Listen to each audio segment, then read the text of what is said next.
Hey, Mikel, just your thoughts after that one. Well, extremely disappointing, obviously. It's a big punch on the face, and it's about how we react now. What didn't quite work for you out there? Was it difficult to find a flow, and was that something that your team did, or did Bournemouth prevent it? Well, I think credit to them for what they've done. It's a team that obviously hasn't lost for 11 games for a reason, because they do a lot of things right. And when we had, especially in the first half, a lot of opportunities when we break the press, we regain the ball to run, to have open spaces.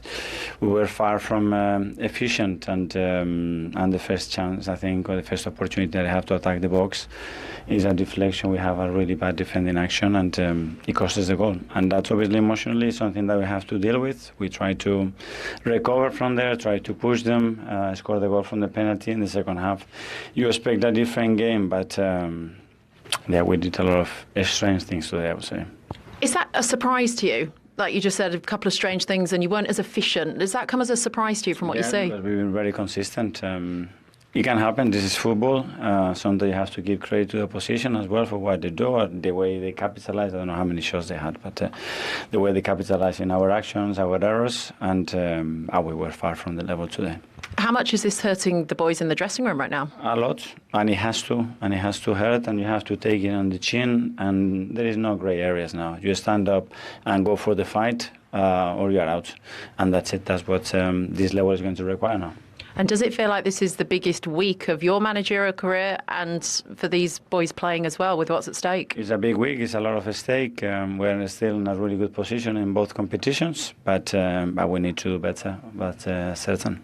Mikel, thank you for your time. You can just see and feel the disappointment in Mikel Arteta, and understandably so. We saw him pre-match and he looked a little bit more relaxed. Now he knows how significant this result is, Aaron. Yeah, he just said there, it feels like a punch to the face. You can see the frustration on him. He said they did a few strange things. Yeah, it wasn't a performance that we've been used to with Arsenal in terms of, just the intensity, wanting to try and, take the game by the scruff and show what they're all about. They're in a fantastic position. And, they've got so much to look forward to with being top of the league, quarterfinals, Champions League. They've got all this. So, yeah, something just wasn't quite right today. And, yeah, you can say his nerves and things like that, but these are the positions that you want to be in. You want to be competing against the top, playing for these major trophies. So, yeah, it feels like a real big opportunity missed. When you get a look at those fixtures there, that's only their second loss at the Emirates all season. All of a sudden, you start thinking, could Newcastle hurt them? I think one good thing for Arsenal, they'll all probably turn into Crystal Palace fans over the next few weeks, is that 3 or 4 days, I think actually 3 days after that last game of the fixture, Crystal Palace away, which is a difficult place to visit, Crystal Palace could be in a European competition final. So they'll be praying that they maybe have their eyes taken off that fixture, and it would make that finish to the season with Burnley and Crystal Palace a little bit easier, possibly. Maybe. Well, we have no idea how it's going to play out now. This season has been simply remarkable. Now we're going to have to move on and take a break. Well, it hasn't been a great run of performances. I expect them to take this game and really move it on to Bournemouth, but they didn't. They were lacklustre second half, and then we see this record in April. Mikel Arteta and Pep Guardiola, and you can see firmly who's got the upper hand in this month. But look at the drop-off. It's really interesting to see that, actually, in numbers, Aaron. What do you make of that? Yeah, it doesn't have a very good record in April, essentially. No, of course not. That doesn't make too good of a reading. But I think that correlates to, City been there and done it before. Yeah. And their experience, stages of the season to get the job done. Arsenal are still awaiting, for that time to come. But have been so close over the last few years. But they still need to take that step, and it takes some doing. And City have been there and done it for many years now. So for them to, for us to see them stats there is no surprise, really. Well, no league title in 22 years, and finishing second 3 years in a row. That's got to add to the pressure, surely. Yeah, I think whether you want to admit it or not, probably in the squad psyche, it'll be in the back of their minds. They'll be trying to put it as far back as possible and try and forget about it. But ultimately, it's what's happened. It's the fact of the situation. On the other hand, when you look at Manchester City, we've waited for a long time for Manchester City to click into gear. We've expected it since the turn of the year that we've seen on so many occasions. So far, other than the Carabao Cup final, that hasn't happened. But this is a big opportunity for Pep Guardiola's men to establish themselves in this Premier League season. And I suppose complete a slight transition at the Etihad. We've seen a lot of change. We expect to see more this summer. But this is a big chance now, going to Stamford Bridge tomorrow. Have the 2 cup defeats affected Arsenal, do you think? Is that on their minds, or have they put that behind them? Yeah, I think in general, Arsenal have been a bit...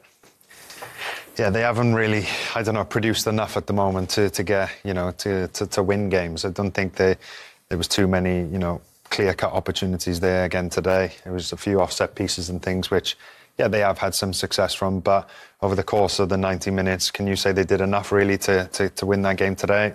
I'm not too sure, but they're going to have to start getting something going, because at the moment, it seems like, they don't give too many opportunities away, and they're quite solid, defensively.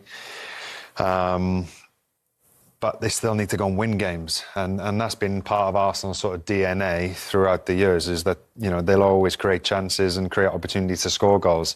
It seems that they've come away from that a little bit to focus on, their structure behind the ball and really being a strong, and a difficult team to break down. Yeah, I mean, they had their chances today, though, didn't they? But they just didn't make the most of them.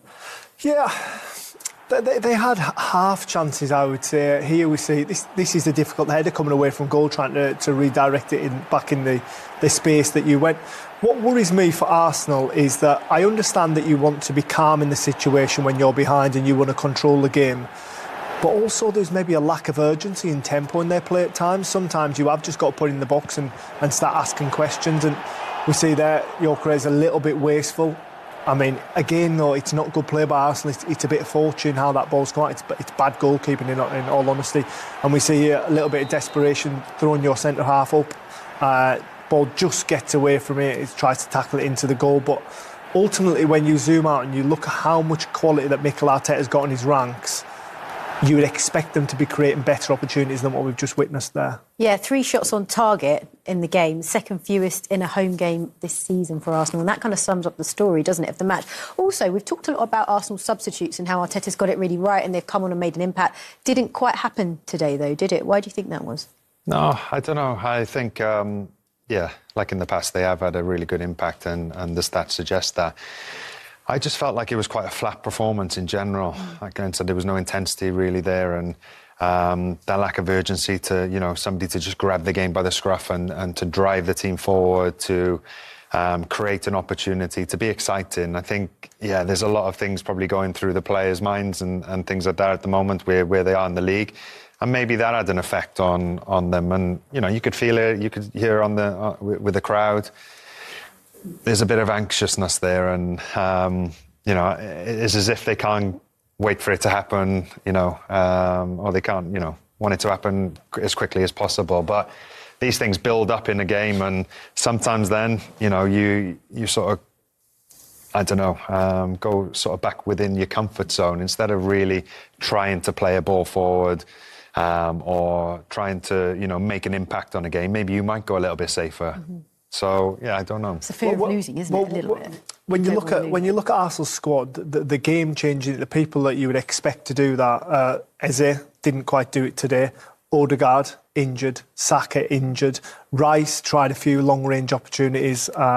He's like kind of a leader that you expect to drive you on, but just never really found any fluidity in the game, never really controlled the game, which you would expect him to do at home at the Emirates, especially at this stage of the season, against a ball on the side that are going to sit in and counter-attack you. Just a little bit of a lack of identity at times from Arsenal. And when he did get his opportunity, he saw that gap and he sped into it. And when you needed composure in front of goal, because they didn't get many opportunities in the second half, even though they played well throughout the game, they didn't really carve too many good opportunities out. But in that case there, he kept his head, kept a cool head, and played it into the back of the net. Really good finish by the young man. So whilst we're praising Bournemouth, I guess the key question here is how damaging is this result for Arsenal in the title race, in your opinion, Aaron? I think obviously we're all disappointed. All the fans will be extremely disappointed, players, staff, everyone. but we have to, take a step back from that and still remain positive. We're still in our hands. I mean, yeah, we're going to have to do it a difficult way in going to City and putting up a performance there and getting a result. But I think, maybe this is what we need. We need a bit of a reality check here in the last few weeks to be able to really test ourselves now next week and then go from there. Like Glenn said, though, City have to go to Chelsea tomorrow and get a result there. So all Arsenal fans become Chelsea fans just for a day, eh? In a roundabout way. Yeah, they do, don't they? Well, look, the goal was great. We said it was. But in the build-up to it, we saw some really nervy moments from Arsenal, Glenn. Yeah, a bit unlike them, in all honesty. Raya just sloppy in possession. I would say they're playing the ball out to a Bournemouth man. He gets the ball back. Just a flick of the right boot. Unlike them again, not in control of the game like we've seen on so many occasions. Here waiting right to the last moment, and listen, in the end it's a good piece of play, but a little bit nervy and just not what we're used to from Arsenal, and this eventually leads to the goal. It's a bit of a sloppy clearance. Bournemouth win a couple of second balls, and then this is actually a bad pass into the centre forward, but he does just enough to take the speed off the ball, which allows Alex Scott to burst through. We see there just a little bit of a wayward pass forward, probably a lack of a philosophy in some crazy way. We just see Zubimendi looking the wrong way, gets his body shape, watches the ball instead of the man that he's meant to be marking. Ben White, you could say, could drop in a little bit quick and be more aware of the situation, but that gap between them, they've been punished in between that right back and that centre back already in this game, bear in mind. And then when this ball is just laid into his path, once he steps onto it, opens that right foot up and finishes with aplomb. Really, really good finishes. Gives the goalkeeper the eyes. Wow. That's a good view of it as well, isn't it? Yeah, really good view. Do you think it meant more to him because he's a Spurs fan as well? He's well documented, by the way, and I don't really know what that means either. But to be honest, Tim, I think that was probably the last thing in his mind is he wheeled away in front of the away fans. I think he'll have just been absolutely delighted that he's managed to get his team in front after such a long run of draws. Funnily enough, they'd have probably taken a draw today at the Emirates, but to get that off their back and start turning it into winning ways and obviously jump up. They're only 3 points off Chelsea now, so they're well in that European conversation. I think that's what they've been thinking about, not Spurs. Not Spurs, all right, fine. OK, what about the opening goal? Because we were talking about Junior Krupi, weren't we, and just how much of a sensation he is. He's only 19 years old, and he put Bournemouth ahead. Yeah, again, it was a lovely bit of play, yeah. Christie, ball through there was really nice. And then, yeah, got a bit fortunate with that, but, you ask your wingers always to attack the far post and get in because, you'll score 5 or 6 goals there a season if you attack that far post. It'll be amazed how many balls actually end up there. So he gets his rewards for getting in front of his man there. Yeah, it was, poor defending from Arsenal if you really break it down, but, full credit to him in attacking that far stick. What a debut season he is having in the Premier League. Yeah, I mean, we laud him for getting 10. I mean, I'm sure he'll have eyes on that list that we showed earlier of 12 being the top. I think it was Robbie Fowler on top of it and Robbie Keown on top of it as teenage David, and he'll fully fancy them this season. That wasn't an easy finish either, was it? No, easy for you, Glenn. Well, I don't... In the Premier League, I think he scored much better goals than that. So for a man of his calibre, that was relatively easy. OK, fine. OK, well, let's talk about the equaliser. The penalty was scored, but let's look at the incident first. Did we think this was a handball? Did you call it straight away? Yeah, I mean, by the letter of law, yeah, it's a handball. Yeah, is the ball going to go flying over the bar? Probably. And, he's a bit unfortunate because he's turning away and, your arms do go out slightly as you're turning away. But, at the end of the day, it is a penalty, I think. Rice doing a good job of explaining what he's done. Don't think it was quite that high, was he? But he was right. His arm was... Slightly exaggerated. His arm was above it. You can understand Bournemouth arguing it. In the letter of the law, it is a penalty. But from this point here, and after this penalty, in the manner that he takes this penalty, I fully expect Arsenal to click into gear. They were lacklustre in the first half. I expect League for 2 months. Let's have a look at the run-in between the two teams going for the title. So Arsenal next, of course, go to City. That's next Sunday, April the 19th. Just got even bigger. Home to Newcastle, home to Fulham. Then for Arsenal, it's away at West Ham and then home to Burnley. And they go to Selhurst Park on the final day of the season, Sunday, May 24th. For Manchester City, tomorrow, away to Chelsea. Chelsea without Enzo Fernandez. Arsenal at home next Sunday, of course. Then it's Burnley and Everton on the road. Brentford at home, Bournemouth away, Villa at home is the final game of the season. Palace at home is to be rearranged. That there is one of their now 2 games in hand. Let's hear from the match winner. Here's Alex Scott. Alex, that feels like a huge 3 points. You look so well drilled out there. Did it feel like that? No, yeah, it felt really good. Obviously, we knew coming here, the team they are obviously top of the league. They're having an unbelievable season. But we want to, one up that and go as well as we can. We've been unbeaten for a while now, not as many wins. So to come here and get the 3 points is, it's a big statement. Well, it was your goal that was the decisive one. We've just had a couple of your teammates walk past. One said it was a tap-in and one said, what a finish. How do you describe it? That sums them up. David Brooks said it's a tap-in and Hilly said it's a worldie. So, that sums the pair of them up. Good finish. I think I was playing deeper a lot today. About a minute before I got moved more advanced and then, popped up in the goal. And, Raya's a top keeper, so I waited a little bit and saw he went one way and put it the other. So, a good finish from me. Obviously, really happy with that. I need to add more goals to my game, so, really happy. Were you surprised that no one really closed you down and you actually had quite a bit of space to skip through there? Yeah, I'll have to watch it back. I think it was a good bit of play. Brooksy and Ever just flicks it on and, the gap was massive to run into. So maybe a bit of fortune, but, being in the right place at the right time, that's how you score goals. So, really pleased with the goal and obviously the win as well. And look, for Bournemouth, you finally ended. Look, you're 12 unbeaten for a start, which is an incredible record in the Premier League. But you finally turned the draws into a win today, right at the crucial part of the season for the run-in.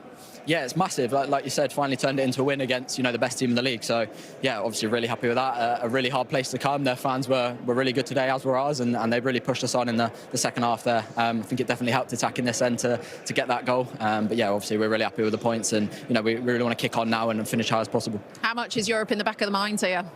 No, it's not really. We know how close it can be. I think between where we were 13th or 14th and 7th, 8th is really tight. So it's down to us to keep winning games, keep getting points, and we'll see how far we finish at the end of the season. All right, Alex, well done today. You are going to take Keown player of the match. I will give you that. Well done. Thank you so much. All right. Appreciate that. Today from Arsenal, or did you feel like that performance was coming? No, I was surprised that they didn't find a solution, the way that Bournemouth tactically pressed Arsenal really high from the front. Goalkeeper obviously relied on the goalkeeper an awful lot. And that there just was the jewels, really. I mean, I was looking at their fullbacks. Truefair was just like a man possessed. And I wasn't seeing the same reaction from the Arsenal players. Why not? With absolutely no idea in terms of, obviously Bournemouth, kind of Arsenal played into their trap and then didn't find a solution. The substitutions came very early from the manager. I thought that was a real intention to change the game, but then they didn't find, Eze didn't seem his usual self, couldn't get Max Damon on the ball. So as I say, it's one of those days where it just hasn't worked, but you can't, after that body of work now, you can't throw it all away. They'll be in that dressing room, there'll be some big questions, there'll be an examination of what happened today. Of course, it's not all about the opponent. But I thought Bournemouth were magnificent in the way that they played. They had that pace at the top of the team.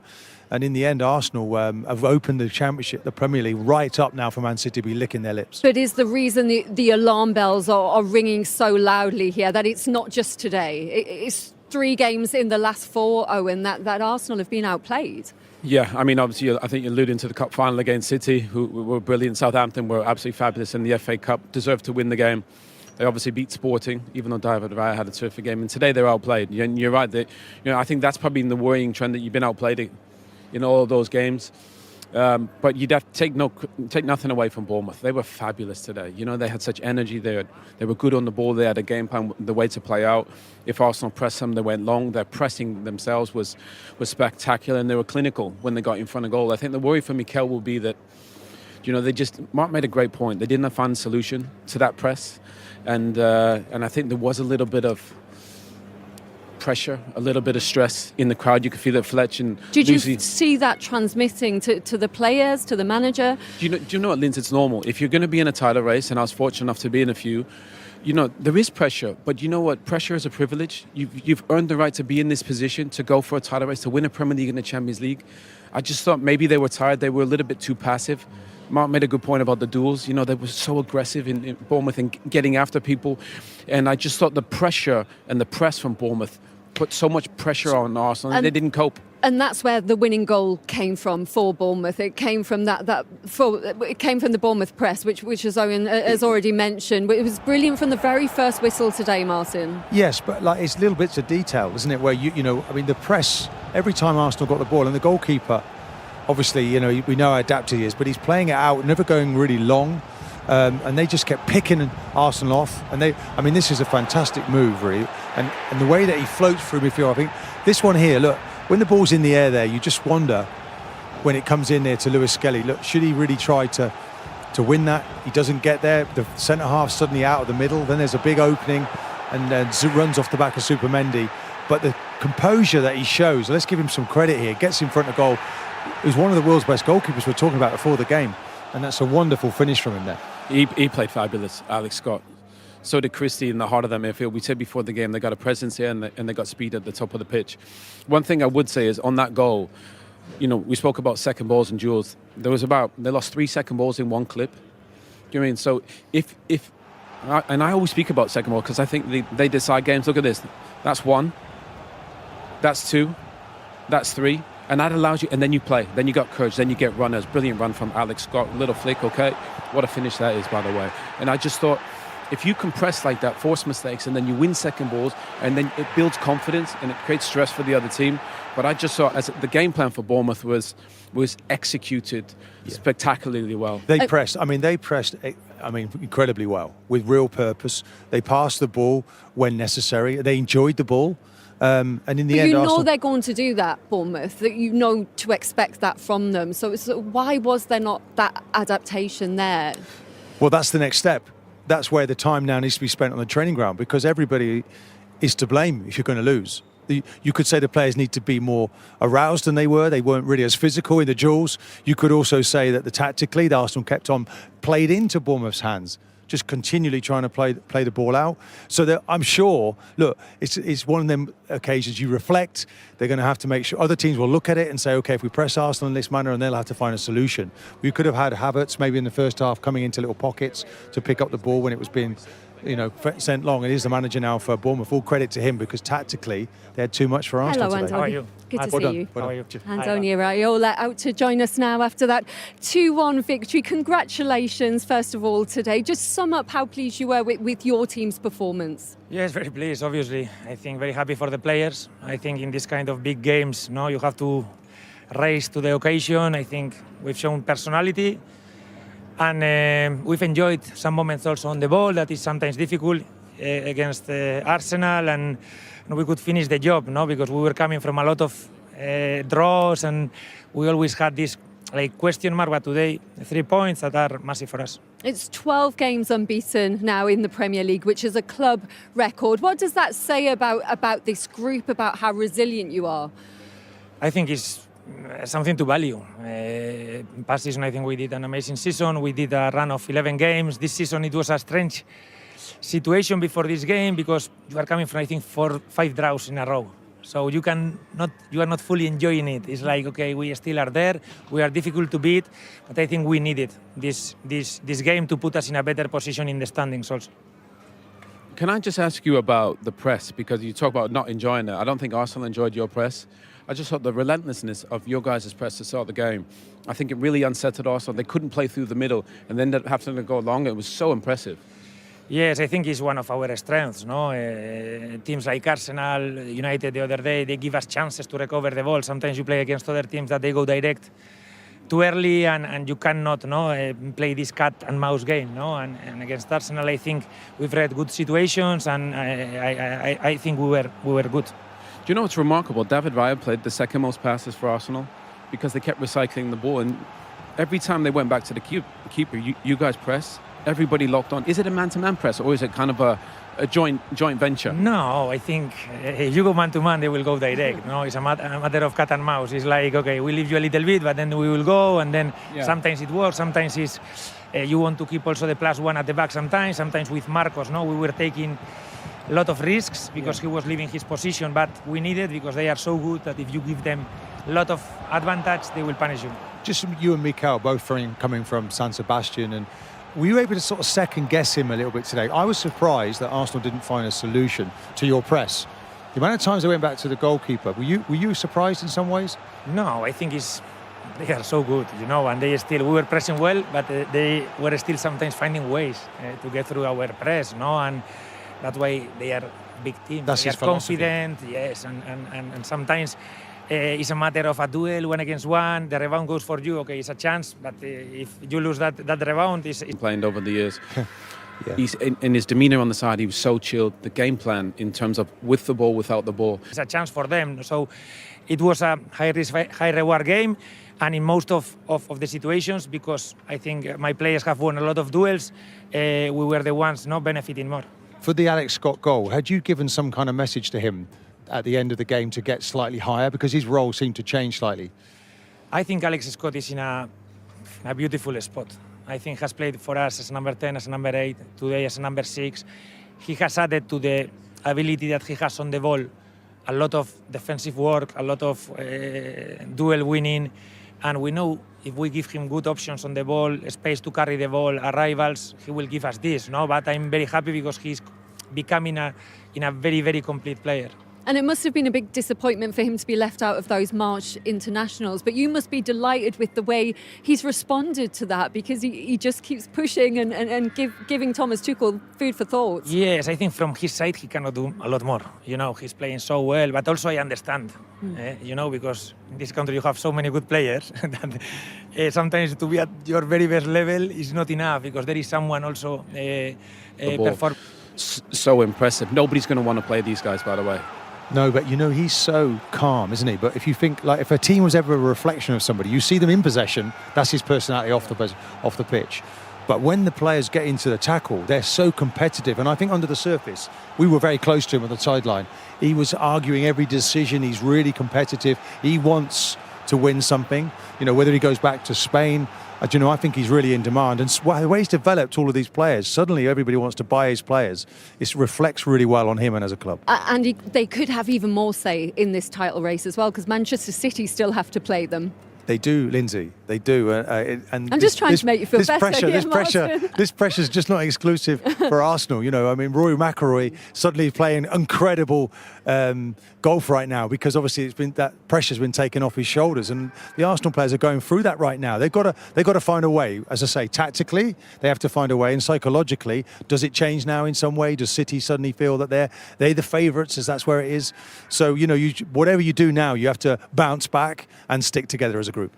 And you spoke to him there about the way his team pressed today as well. And we've already touched on Arsenal just not having the answers to that today, Owen, and just how many times that ball went back to David Raya today. How frustrating was that to watch in that situation? Do you know what? It's a current trend, a modern trend, and I'll be honest, I'm not a big fan of it. Do you know, the ball goes back to the goalkeeper all the time, and for a team that presses as good as Bournemouth, all you're doing is inviting them pressure. David Raya received 38 back passes today. 38. It's playing into their hands. And this is one of the best pressing teams in the country, so that allows them to squeeze up. I mean, that is quite a remarkable start. David Raya played the second most passes in this Arsenal team today. Only Declan Rice played one more. So why would you... Look, and he's brilliant with his feet, by the way. But why would you encourage that? And then the crowd gets a little bit nervous. And then it was really interesting what he said there, Martin, about it was a bit of a cat and mouse, you know, and they were trying to force him. Yeah. But David Raya in the second half played a couple passes which, even though he's brilliant with his feet, was high risk. And I think I think the manager, Iraola, knew that. And again, I think just get the ball forward quicker, get it into the channel, win duels, and then win second balls, and then you get up the pitch a bit quicker. The issue for Arsenal is that they fix the play. That's what you're trying to do at any point. You know, there's restarts, goal kicks. You fix the play, and the picture never changed. Arsenal then couldn't develop the play into their midfield players. Even when Downman come on, we're all screaming, give Downman the ball, but they didn't have enough good control of the ball in the midfield, and that is all down to Bournemouth, and of course Arsenal then not mixing up their game enough. Yeah, a huge week ahead for Arsenal with the second leg of that Champions League quarter-final, which you can see on TNT Sports and HBO Max, and then it's Manchester City next weekend as well. It's all about how they react, he said. But Martin, why aren't we seeing the learnings from the previous seasons, does it feel, when Arsenal came so close? Well, I think we are. I think before today, with the success rate, was it 75%? You know, your top of goals scored, you the fewest goals. It's like you're getting to that last furlong, and then there's an issue. So it's like now the manager's quite right. There wasn't the efficiency. We didn't see Havertz when it was finally the ball got to him, making those connections. You know, Eze coming on didn't look like he was quite at the level or cooked like he was in the past. You know, he's taking chances with certain players, trying to get them back in. Of course, Ødegaard not even available. But you don't panic now. You find out about the people around you in that dressing room. But not seeing again them not dealing with the pressure. Yeah, but this is what you've got to do now. These real backs to the wall now. There's no breathing space now. Man City are going to be climbing all over you. And then you're going to see the people in the dressing room. Let's see. You learn a lot from people when you don't win games, okay? And they've had a difficult period and you've got to climb out of it. No one's going to help you to do that. So the manager looks to look from within. But they can do better tactically. They can all do better in the duels. Everybody needs to look at themselves. That's what you do. But you have to stick together to find a way. Now, you're back on Blob now for Wednesday, really important game in the Champions League, and then Man City, let's get it on. But you do the next job first. You can't recover that game now. You congratulate your opponent, but you have to be better going forward. And the manager continually says, that hurt. Well, that didn't quite happen today. But you make sure next time it does. What do you think when you watch Arsenal play at the moment, Owen? Do you feel like they should be more aesthetically pleasing with the players they have? No, I don't care about aesthetics. It's about trophies. You want to win a Premier League. But do you feel like the handbrake is on too much and they're playing within themselves a bit? I'm not sure it is. Look, Linz, they got the best home form, best away form, highest scores, fewest goals conceded, most clean sheets, best on set piece. They're the best at everything, Linz. So, but today they didn't have their best, but Bournemouth did. You got to ask yourself the question, why do you not have your best when you need it in such a decisive game? Up to this point, they've been almost flawless. Only 3 losses in the Premier League all season. But the best teams, the biggest teams, have it when they need it in a crucial moment. They didn't have it today. And they got to figure it out before the end of the season. They got City away, go there and put it in a performance and win. Today they didn't have it, and everybody could feel it. And that's probably the biggest worry. Mikel just nailed it there. They're under pressure, not under pressure, but they got to turn this around. They control their own destiny, Linz. You got the opportunity to go win a Premier League and a Champions League. Just go grab it. You're 6 weeks away from one of the best seasons in the club's history, this brilliant football club. Go and create it. Don't wait for it. Nobody, like Martin said, nobody's going to give it to you. So is that down to mentality, do you think? Do they have the mentality right now of champions? Of course they do. They have the mentality. But they've just lost at home to Bournemouth when the pressure was on. But you have to prove it, don't you? You have to prove you're a leader. You just got to take the final step. Yeah. Who's that person in the dressing room? You know, we saw Declan Rice today. Actually, I thought Skelly did really well today. He did. Coming in late. One or two players, the two central defenders, can't really be criticised. You know? Gabriel played great, didn't he? Yeah, so it's like, to be honest, it's always a collective. It's never about, just one person made a mistake or whatever. So, but the manager knows that. He's got to keep everyone together. You can't just fall off a cliff here. You need to go. You need to, readjust, come back fighting. You want to come back swinging, to be honest. If you're really angry, I didn't see a lack of discipline occasionally. In our day, maybe someone goes over the top. This business of going into midfield, keep coming back. If I passed it to Patrick Vieira, it never came back. So, make the progression through the team. Give it to your midfield players. Pass the ball through the team. Okay, your opponent stopped that today, but that can't happen in midweek. So how does Mikel Arteta get more out of them in the attacking areas, do you think? Well, he keeps believing in the group. As I say, there wasn't enough energy. He made 3 changes, didn't he? Martinelli came off. Do you know what, Martin? I quite liked those at that time. I thought it was a great move. Yeah. It says something to the players. Yeah. If you're not performing, for whatever reason, we make those changes. Of course, you need Saka back, Ødegaard back, but it's there for them. You can't feel sorry for yourself. Lindsay, you might feel that, ask me these questions, are they feeling sorry for themselves? Well, they don't win anything if you're feeling sorry for yourself. You need a reaction, and I'm pretty certain there will be in midweek. What do you think would have gone on in the dressing room between the players after that, Martin? Well, it was a long time coming out, so there have been some harsh words, but you need to tell the players what you need, what you want. And that feeling, and it's like, it was never easy for anybody to be a champion, to win trophies. There's going to be bumps on the road. It's how you recover from the disappointments. Who is in that dressing room that we can look to now to really take the team forward? But, they've got to switch on quickly. It's still there for them. It's still in their own destiny. But Man City will respond now. You can see that they'll, tomorrow now they'll be fired up. They've still got to go to Chelsea. Actually, Bournemouth have still got to play Man City, and Man City have got to go to Bournemouth. So it's not over. but you need to wake up fast. Are those previous 3 seasons, though, a huge factor, do you think, Owen? That sort of fear of being the bridesmaids again, the perennial runners-up? It will be there, but I'm sure they will try not to think of it because they've been so different this season. They've been so much better. They've been so much more consistent. They scored more goals. So I think it did feel different. Today felt like, a little window into the past, and they got to block that out. Can't happen again. They got 6 games left in the Premier League. You can't see that again. And again, I think in that dressing room, you'll have Declan, you have Gabriel talking, but they need Odegaard, they need Saka in terms of creativity in this team. They've been so good up to this point, but they need to finish it off. To get to this point and then to give it away would be a shame. They put in too much good work to get here. Do you think they will still? They put themselves on.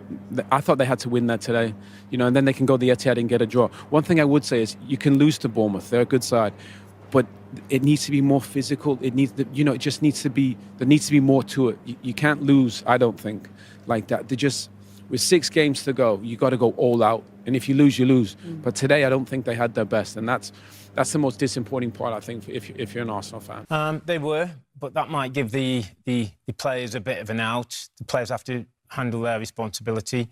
Their nerves overtook their footballing ability. They lack control.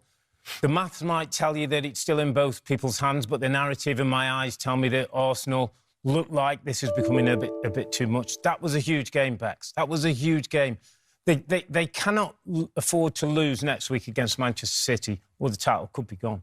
An interesting line you just said there. The nerves are overtaking their football ability. That's, in a nutshell, what everyone, according, connected to Arsenal, have been so terrified is going to happen. Is it happening?